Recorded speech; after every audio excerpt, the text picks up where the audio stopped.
Je quitte momentanément les rédactions. Enfin, je ne crois pas que je cesserai un jour d'être journaliste. Vous n'avez pas le choix de toute façon. Vous n'avez pas le choix de toute façon. Oui, certainement, oui. Nous avons besoin de vous, doyen.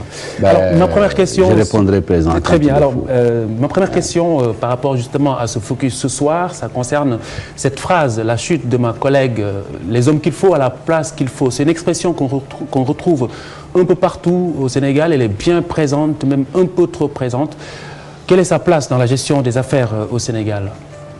Je crois aujourd'hui cette expression a toute sa place dans le contexte sénégalais compte tenu de tout ce qui s'est passé ces 12 dernières années. Et j'espère, et les Sénégalais avec moi certainement, ou moi avec les Sénégalais, que le nouveau chef de l'État saura de façon très pertinente et cohérente et appliquer cet adage qui est, à mon avis, quelque chose de très significatif dans une démocratie. Avec son Premier ministre, j'espère qu'ils sauront trouver les hommes qu'il faut, à la place qu'il faut. En tous les cas, je pense qu'il a suffisamment de personnel pour ça. Et aujourd'hui, comment justement, il a suffisamment de personnel, vous venez de le dire, il a eu des alliés lors du second tour. Comment est-ce que Macky Sall devrait-il procéder pour éviter justement ce qu'on appelle ce piège des attentes de récompense? Écoutez, chers confrères, je serais assez, pour ma part, prétentieux de dire au président de la République comment il va procéder.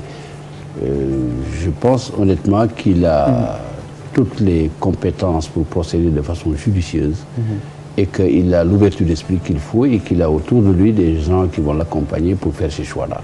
En tout cas, je lui fais confiance par rapport à ça, tout en disant simplement qu'il faudrait que la rigueur soit à la base de ce choix, de ces choix. Une façon de dire qu'il faudrait que ces alliés du second tour lui facilitent la tâche. Je pense que mon confrère, les journalistes posent souvent cette question-là, mais je pense que les gens qui sont les alliés de Macky Sall sont des gens très responsables, tellement responsables que je ne les vois pas compliquer la tâche à Macky Sall. Je pense qu'ils sont dans le cadre d'une alliance, et une alliance politique a une signification particulière.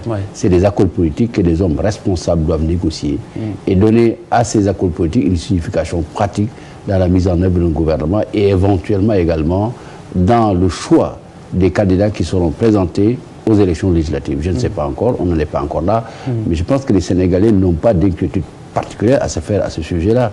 Si vous considérez les alliances aujourd'hui qui sont venues avec Macky Sall, je ne vois pas, en tout cas en considérant les responsables de ces alliances, des gens qui pourraient être tentés de mettre les bâtons dans les roues de Macky Sall, l'auraient-ils voulu, ils n'auraient pas pu le faire.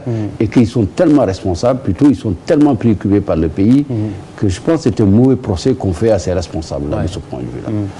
Voilà. D'accord, bon. Question d'actualité à présent, la position de Idriss Seck. Collaboration, oui. Participation au gouvernement, non. Analyse? Pas une analyse particulière, je pense que c'est un choix qu'il a fait et c'est un choix politique qui a des fondements que lui seul comprend avec son parti politique.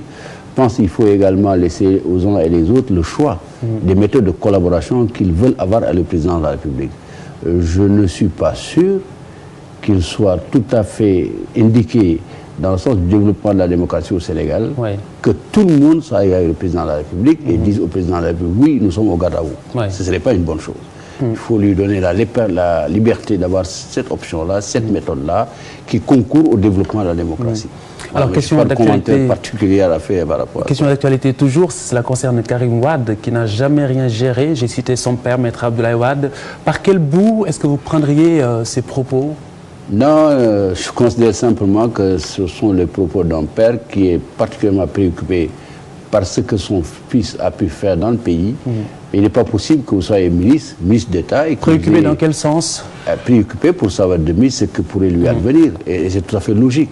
J'aurais eu mon enfant ou mon fils qui risque un certain nombre de choses, d'avoir des craintes et d'essayer à le défendre, d'autant plus que c'est un avocat. Mais pas nécessairement un brillant avocat dans cette affaire-là. Je ne crois pas que son père était un très bon avocat. Il risque vraiment des choses. Procureur, laissons au procureur le vrai de décider que son fils n'a rien fait. Si toutefois des dossiers judiciaires sont présentés devant la justice sénégalaise sur le cas concernant Karim Wade. On n'en est pas encore là. Je pense qu'il a parlé trop tôt. Il a tout le temps de réfléchir à ça.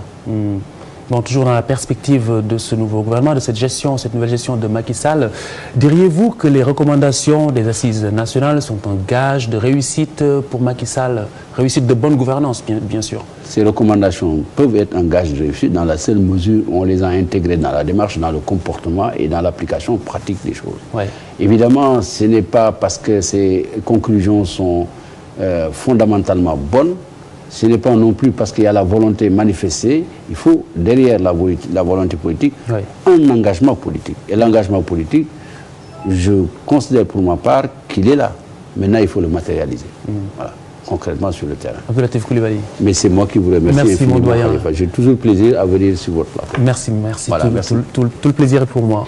Mesdames, Messieurs, merci de nous avoir suivis. Retrouvez Mamoudou Ibra Kane ce vendredi. Bonsoir.